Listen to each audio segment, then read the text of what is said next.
Hello, amazing ladies of Happily Ever After Bootcamp. By the way, Mireille Nicole here. This video is a clip of one of the trainings in my Happily Ever After Bootcamp program. Watch until the end to learn more. And today we're going to talk all about timing in a relationship. So timing when it comes to bringing up a certain topic, approaching your man with maybe something that you need or you want from him. And I decided to do this training this week, but because I sort of talked about it in the last training on getting more honesty, how that is part of getting more honesty. It's part of so many things, actually. So today we're going to talk all about timing. Now, this is super important. It's been said that when our partner resists us, it's probably because we made a mistake in our timing or in our approach. So I won't talk about the approach today. That's going to be its own separate training, but we're going to focus on timing, when to do certain things, when is the best time, and why is timing so important anyways? Why should we consider this? So this is a great thing to remember. And that quote I just said, when it comes to not taking things personally, when, for example, your man doesn't want to talk about something in the moment, or, you get some sort of reaction from him, he's thrown off, right? Oftentimes it could simply be a matter of timing. So once you know more about this, you can really start being really intentional in terms of when you approach certain topics, or you do certain things, or you ask for certain things from your man, right? This is something, a really, really important tool that you can use to avoid arguments, to get better results and actually start getting what you need, right? This is a whole other layer to all the other intentional work that we're doing here in this program. So, like I said, there's a really good reason for this. There are a few good reasons for you to consider the timing, and we're going to talk all about that today. So, right, we want to learn when is the best time to express ourselves, also for our own benefit. So kind of like the last training we did, we're going to look at it from the man's perspective in terms of timing, and also your own perspective, because timing is also important, very much so for yourself, just as much as it is for him. All right, I'm going to switch over to some slides and we're going to jump right in. So love is a journey. I am always super intentional with my timing because I've come to realize that love is a journey and that things happen in their own time, and other people have different timelines than we do also, right? So when we're in a relationship, it's always super important to remember that we are two distinct people and to honor that. So you may have your timing, your agenda, your certain need for addressing something at a particular moment, but then there's also this other person there too. And it's about finding that perfect balance so that both needs are respected, both people's timelines, in this case, are honored. So for a long time, I felt super rushed in my love life. Like this goes way, way back. Like I had this whole idea of love had to happen, at a certain period of time in my life, and I needed to find that perfect person at a certain age,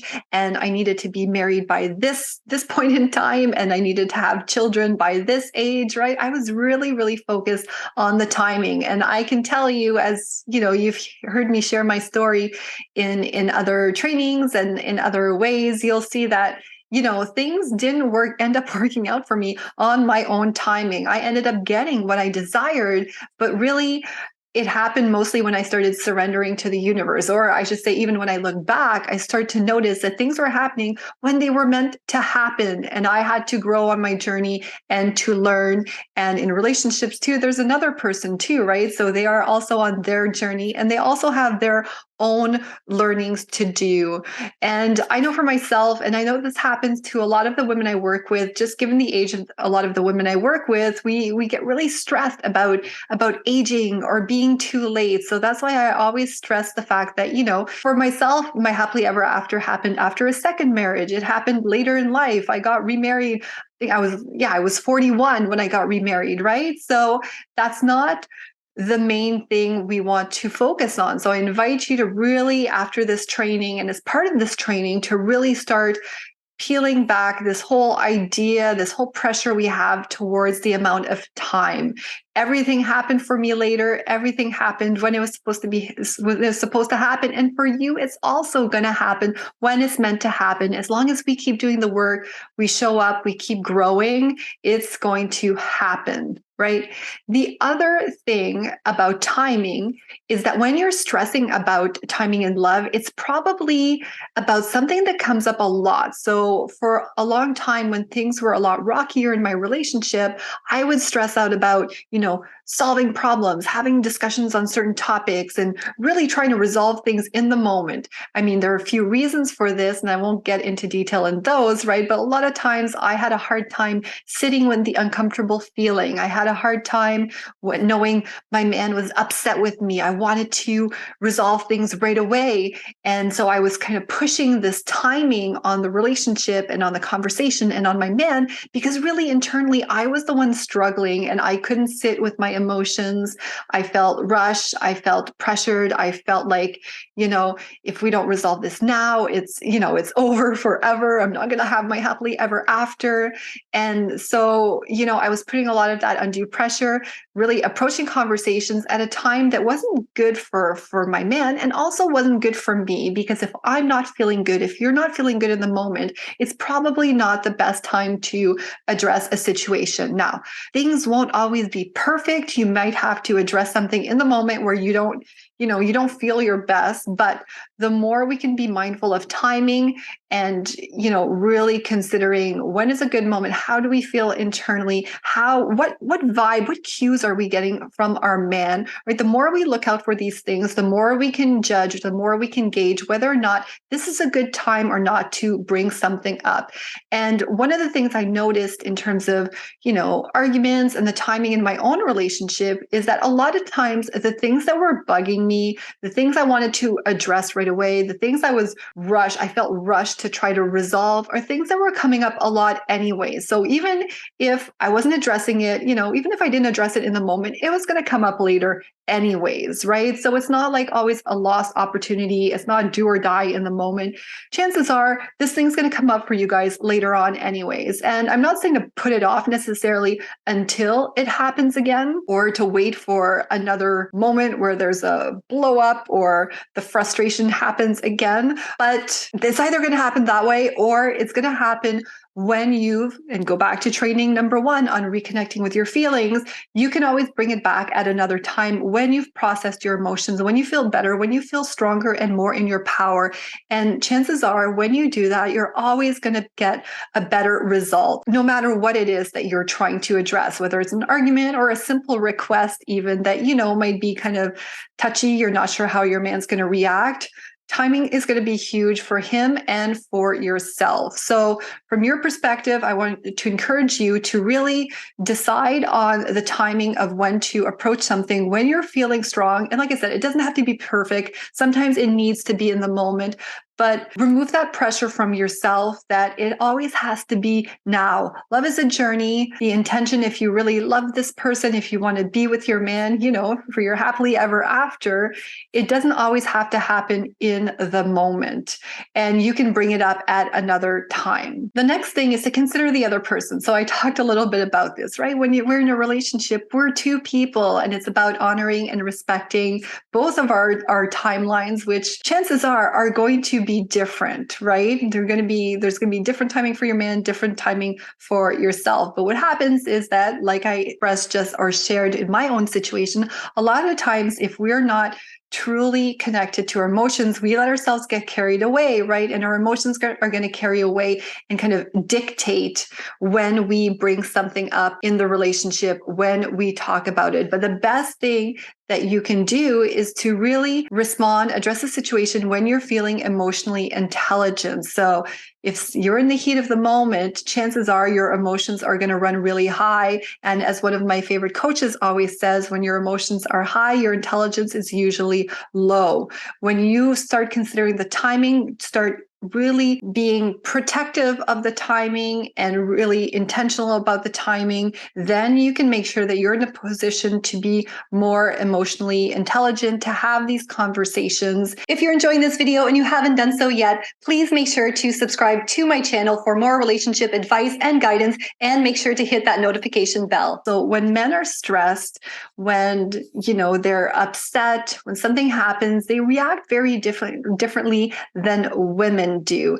And here on the slide, you'll see I talk about the famous man cave. Well, one of the things that happens when men are really stressed out or maybe upset, sometimes or oftentimes they need their own space. Like we said in the training on the men's primary needs, men feel like they thrive off achievement and fixing things. So when they're stressed, when there's an argument, when there's a conflict, something's not going right, they're going to go into that fix it mode. And how do I solve this problem? And to do this, the best way for them to do this is for them to go in their man cave. Yes, it's a thing. We joke about it. And no, men have their man cave, but it's more than just a physical location. I invite you to remember that, encourage you to think about that. The man cave is going to be more than just a physical location. It's also an emotional space in a sense, right? Where the man cave is where he can go to be quiet and to try to fix these problems and solve situations and challenges that are coming his way,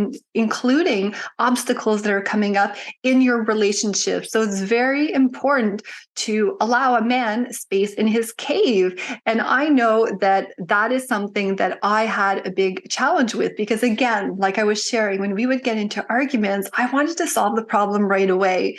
And sometimes we were just not getting anywhere, right? And then my man would kind of go off to his cave, and that made me really nervous, right? When he was there kind of on his own, I didn't realize that this was space that he needed to come to terms with things in his mind. And I would try to get him out of his cave, try to get him to talk, try to get him to address the situation. And that just made things worse, right? Because he wasn't being given the opportunity to really work on things in his head and come up with a solution to our problem. So men tend to pull away and be silent a lot of times when something's bothering them.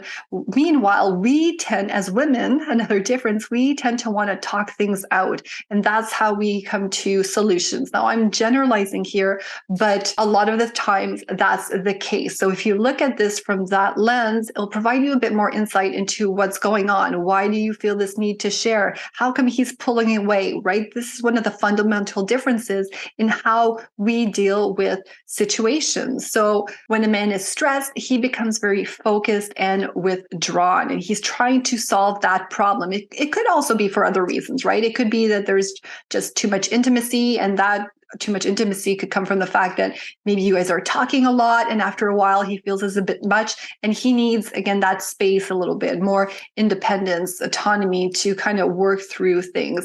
And when this happens, a lot of times it's frustrating for us women, because he just kind of loses sight of everything else that's going on, and he might seem very distant, and that can be very scary, especially if there's a lot of conflict in the relationship. You're feeling insecure.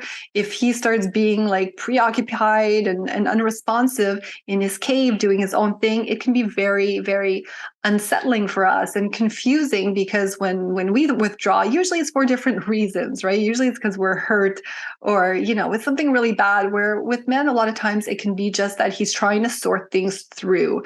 And so this is a really important step for him in terms of, if it's a conflict, a conversation that you want to have. So you really want to respect this time and consider that as part of the timing, right? So when you approach your man, consider, does he, is he in his cave? And an easy way, or I shouldn't say an easy way, but a way to help you determine this is always going to be by asking him, right? A great way to figure out if it's a good time to address a situation is to ask. And this is something that can be easily forgotten. The simple step of simply asking, is this a good time? Hey babe, there's something I want to talk about. Is now a good time? Or hey babe, I just wanted to share a bit more about that conversation we had on such and such topic. When would be a good time, right? Something like that, some kind of wording where you're kind of inviting him to come out of his cave and to talk about something. and to discover if this is a good time for him or not. You're putting it in his hands. If we're trying to pull him out of it or pull him into a conversation too fast, pull him out of his cave before he's ready, it's just going to backfire, right? It's just going to make things worse. So really, this can be really hard for us, like I said, for many reasons, but really asking permission is usually the best way to find the perfect timing. If you can't tell, right? After a while, the more you use these skills, the more you start understanding each other and the tension lowers in the relationship, you'll start being able to really gauge this. If you'd like to learn more about Happily Ever After Bootcamp and other ways I can support you in your love life, check out the link in my bio.